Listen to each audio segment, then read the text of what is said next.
Good afternoon.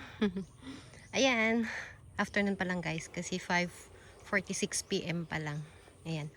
So, ano, parang hiningal kasi kinuha ko yung phone sa tawag nito sa bahay. Kasi na-excite lang ako dito. First time ko kasing makita tong melo na namulaklak siya guys. Ganyan pala ang bulaklak ng melo. Akala ko hindi siya namumulaklak. Ang akala ko lang is ganyan lang siya.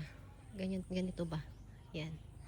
Yan. Kasi this morning po, hindi ako pumunta sa garden. Asawa ko lang nagdilig.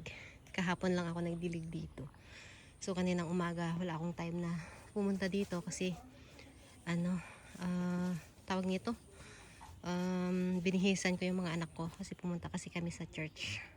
At kararating lang namin. Hindi pa ako nakapagpalit. Kaya, dito ako bibisitahin lang. Sabay dilig na rin. At nakita ko to. So, I decided to take a video. Ayan. Namumulaklak pala siya. Actually, red mellow to guys.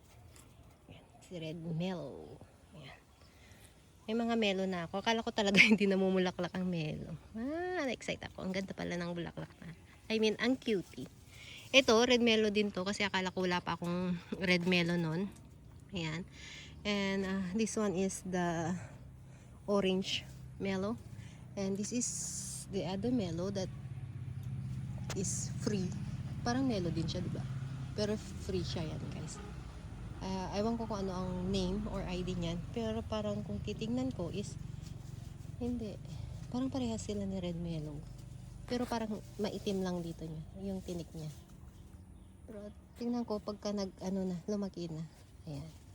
So, thank you for watching. And thank you for watching again. Bye.